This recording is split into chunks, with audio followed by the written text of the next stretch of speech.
दिल्ली के बुराड़ी में बनाए जा रहे श्री केदारनाथ धाम मंदिर के प्रतीकात्मक मंदिर निर्माण को लेकर केदारनाथ के तीर्थ पुरोहितों और सभी जगह संत समाज के द्वारा विरोध किया जा रहा था। मुख्यमंत्री पुष्कर सिंह धामी के आश्वासन के बाद तीर्थ पुरोहितों और संतों ने अपने विरोध प्रदर्शन को समाप्त किया। 18 जुलाई को कैबिनेट की बैठक में मुख्यमंत्री पुष्कर सिंह धामी की अध्यक्षता में निर्णय लिया गया कि देश में चारधाम बद्रीनाथ, केदारनाथ, गंगोत्री, यमुनोत्री के नाम से दूसरा मंदिर या ट्रस्ट नहीं बनाया जा सकता है और इन मंदिरों से मिलता जुलता नाम रखने पर भी एक्शन लिया जाएगा।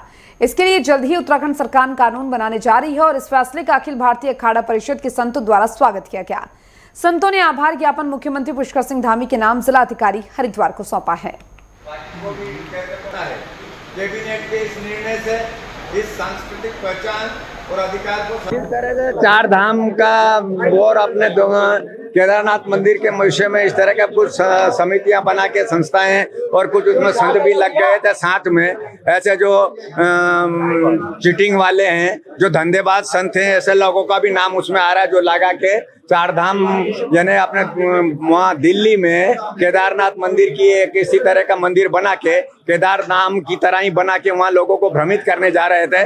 तो उस पर संतों में भी आक्रोश था, बाकी जनता में भी आक्रोश था। कुछ लोग इसका गलत फायदा उठाने जा रहे थे। तो जब इस तरह की बात पता चली तो हमने नेटवर्क 10 के ऊपर डिबेट भी हुई थी, उसमें भी कहा था, मुख्यमंत्री जी ने भी कहा, गुरुजी मैंने ये किया और मैं ऐसा कानून लाने जा रहा हूँ ताकि चार धाम का कोई दुरुपयोग नहीं करेगा।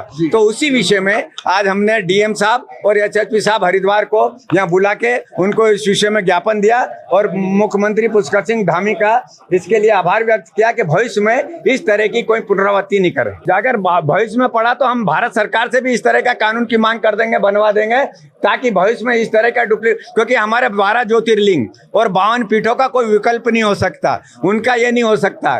तो इसलिए वो नहीं होना चाहिए, क्योंकि जो 12 ज्योतिर्लिंग है उसमें केदारनाथ प्रमुख है और ऐसे में हमारे 12 ही प्रमुख है, लेकिन केदारनाथ भी अब उनकी कॉपी करके लोग अपना धंधा करते हैं, समिति करते हैं, कुछ महात्मा लोग लग जाते हैं, कुछ प्रतिष्ठित लोग भी इस तरह से महात्मा की श्रेणी में मतलब आगे आगे बढ़ के अपने आप नाम को ऊंचा करने के लिए, तो ये समाज को दिग्भ्रमित करते हैं। तो ऐसे लोगों के ऊपर अंकुश लगेगा। अभी तो उत्तराखंड सरकार के मुख्यमंत्री धामी जी ने किया है, अगर जरूरत पड़ी तो हम केंद्र से भी करवा देंगे। सीएम साहब का फैसला स्वागत योग्य है और उन्होंने कैबिनेट में कानून बना करके इस प्रकार के जो कार्य है, गलत कार्य हैं, लोग जो प्रतिष्ठित मंदिरों को कॉपी करने का प्रयास किया गया है, उसको रोकने के लिए कानून बनाया है। वो कानून बहुत ही स्वागत योग्य है और पूरा संत समाज उसका स्वागत करता है। जो लोग गलत तरीके से गलत एक छोटे मंदिर खड़े करके उसके नाम में जो केदारनाथ जैसे प्रतिष्ठित चीजों को यहाँ ला करके वो करना चाहते थे, उस पर रोक लगी है और ये रोकने लगना चाहिए। मैं सामाजिक काम में ज़्यादा रुचि रखता हूँ। वाकई में अपने दिल से इस यशस्वी मुख्यमंत्री को धन्यवाद देना चाहता हूँ।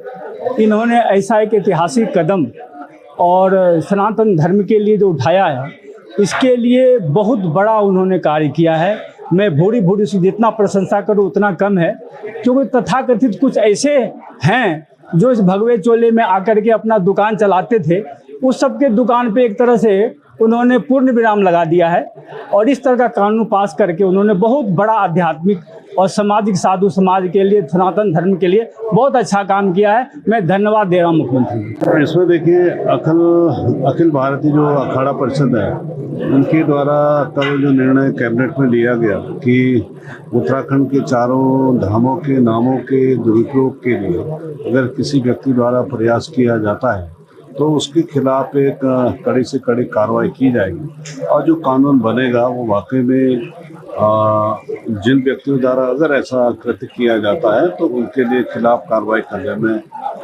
सक्षम है। हम यही चाहते हैं, जो पौराणिक मंदिर हैं, जो पौराणिक संस्थाएं हैं और जो हमारे अनादिकाल से पौराणिक मंदिरों के साथ हम लोगों की आस्थाएं जुड़ी हुई हैं, उनको छिन भिन करने की कोशिश ना करें और ना उन्हीं के द्वारा कोई ट्रस्ट बनाए जाए उनके नाम से, ना उनके नाम से कोई अलग से मंदिर बनाए जाएं। नहीं तो कई लोग भ्रमित हो जाते हैं, उनको ये नहीं समझ में आता कि मंदिर यहाँ है या वो वाला मंदिर है, तो धीरे धीरे वो जो नया बनाते हैं उन्हीं को वो फिर कहने लग जाते हैं कि यही पौराणिक मंदिर हैं, यही सब कुछ है। तो किसी भी को भी ये अधिकार नहीं कि किसी भी संस्थाएं जो पौराणिक हैं उन पर आप बदलाव करें या उनके नाम से आप अनेक संस्थाओं का निर्माण कर लें। ये गलत है, ये अनुचित है, हम इसका विरोध करते हैं। और जो हमारे मुख्यमंत्री जी ने बहुत अच्छा जो कदम उठाया और कैबिनेट में पास कराने की भी कोशिश कर रहे हैं, तो ये बहुत अच्छा कदम है उनका और हम उनके लिए धन्यवाद करते हैं।